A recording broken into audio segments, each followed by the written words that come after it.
Hello बच्चों, आप देख रहे हैं हमारे यूट्यूब चैनल पवन प्रताप स्टडी क्लास। मेरे प्यारे बच्चों, आज के इस लेक्चर में हम आपसे चर्चा करेंगे भूमंडलीकरण विश्व का बनना। ये क्लास 10th के बच्चों के लिए वेरी मोस्ट इम्पोर्टेंट चैप्टर है।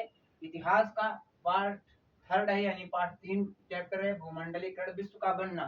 सबसे पहले हम बात करेंगे भूमंडलीकरण किसे कहते हैं, फिर रेशम मार्ग पर और भोजन की मात्रा, स्पैगेटी और आलू, इस पर चर्चा करेंगे हम आपसे। देखिए, भूमंडलीकरण क्या होता है कि जब भूमंडलीकरण वो प्रक्रिया होती है भूमंडलीकरण कि जब किसी एक देश की अर्थव्यवस्था को किसी दूसरे देश की अर्थव्यवस्था के साथ जोड़ दिया जाता है, तो इस क्रिया को भूमंडलीकरण कहते हैं। जैसे कि व्यापार का माध्यम, जब किसी एक देश की अर्थव्यवस्था को किसी विकसित देश या किसी अन्य देश कह सकते हो से जोड़ दी जाती है, उसी को भूमंडलीकरण प्रक्रिया कहते हैं। एक बार फिर से समझ लेते हैं। जब किसी देश की अर्थव्यवस्था को किसी विकसित देश की अर्थव्यवस्था के साथ जोड़ दिया जाता है, उसी को भूमंडलीकरण कहते हैं। देखिए, जब भूमंडलीकरण विश्व बना तो क्या क्या चीजें हुई। जैसे जब भूमंडलीकरण विश्व बनेगा तो व्यापार जब होगा एक दूसरे से, एक देश से दूसरे देश को, तो लोग आए जाएंगे, आना जाना लगा रहेगा। तो आना जाना जब लगा रहेगा तो कुछ चीजें आदान प्रदान भी होंगी।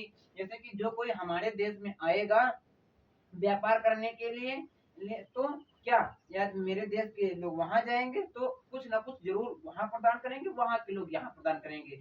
जैसे कि अपना कल्चर हो गया, संस्कृति हो गई, संस्कृति लेकर आएंगे, आविष्कार लेकर आएंगे, ज्ञान लेकर आएंगे, कई चीजें हैं। आविष्कार हो गया, ज्ञान हो गया, आविष्कार हो गया, ज्ञान हो गया, संस्कृति हो गई, धर्म हो गया, संस्कृति हो गई, धर्म हो गया, और ये सब चीजें, और बीमारी भी साथ लाएंगे, आज चीजें लाएंगे, बीमारी।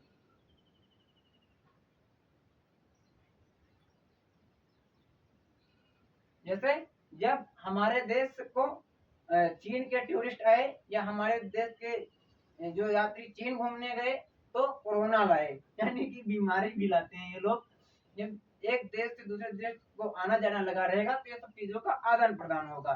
इसी को क्या, भूमंडलीकरण कहते हैं। यानी जब एक देश की अर्थव्यवस्था को किसी विकसित देश की अर्थव्यवस्था के साथ जोड़ दिया जाता है तो उस क्रिया को भूमंडलीकरण कहते हैं। सबसे पहले बात करेंगे रेशम मार्ग की। देखिए, रेशम मार्ग जो ये व्यापार है, बहुत पुराना व्यापार है। इसके 15वीं शताब्दी के भी अस्तित्व में था, 15वीं शताब्दी में भी ये अस्तित्व में हुआ करता था रेशम मार्ग। रेशम मार्ग ये जो था, ये मार्ग अपने एशिया तक ही नहीं सीमित था, ये यूरोप और अफ्रीका तक ये मार्ग जाता था। यानी रेशम का व्यापार अफ्रीका और यूरोप तक हुआ करता था। और ये जो पहले व्यापार होते थे ये कौड़ियों में होते थे, कौड़ियों में।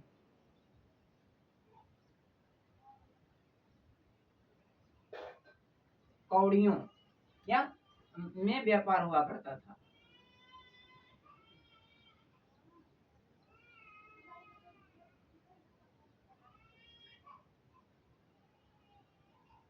आज भी गांव में लोग कहते हैं पैसा न कौड़ी, यानी कौड़ियों में व्यापार होता था। कौड़ी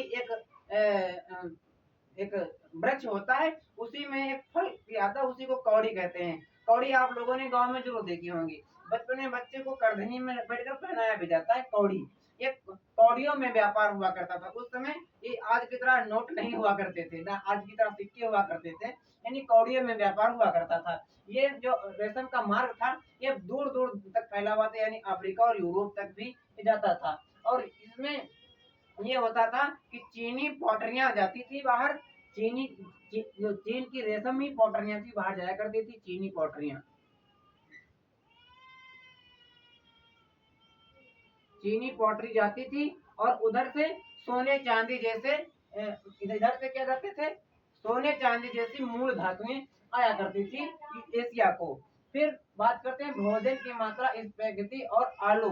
इसमें ये होता है आलू में कि देखिए, एक यात्री था कोलंबस, कोलंबस या अपना मार्ग भटक जाता तो वो इसकी खोज कर देता है, जाता यूरोप की खोज करने के, लेकिन जितना मार्ग भटक जाता तो वो अमेरिका चला जाता है। और वहां पर जाता है तो उसे कई तरह की फसलें मिलती हैं, जैसे कि मक्का हो गया, और मक्का है, आलू है, और कई तरह की फसलें हैं जो वहां पर जाकर, शकरकंद है, मक्का है, आलू है, ये सब वहीं जाने पर इसे मिलती हैं, जिनसे उस समय विश्व पूरा अनजान होता है। जैसे टमाटर, नाम देता हूँ कुछ फसलों का। टमाटर, आलू,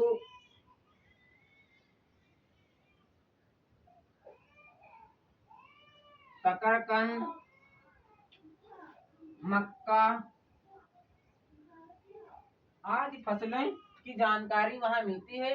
और ये तो होगा ही, जैसे कि हमने पहले बताया कि जब भूमंडलीकरण की प्रक्रिया बनेगी तो कुछ ना कुछ आदान प्रदान होगा, और रेशम मार्ग के द्वारा ही बौद्ध धर्म पूरी विश्व में फैला। यानी कि जब लोग आते जाते थे तो बौद्ध धर्म के बारे में इनसे सुने कि कैसा कल्चर है, कैसा इसमें क्या क्या है, तो इसीलिए लोग बौद्ध धर्म अपनाने लगे। बौद्ध धर्म का प्रचार रेशम मार्ग का ही, ये रेशम मार्ग की एक देन मानी जाती है। और जब लोग आए जाएंगे तो कुछ मेरे देश से सीख करके जाएंगे, और कुछ उन उन लोगों की जो सीखे हैं हम लोगों को मिलेंगी। मेरे प्यारे बच्चों, आज के लेक्चर में बस इतना ही। मिलते हैं अगले लेक्चर में, तब तक के लिए बाय बाय, धन्यवाद।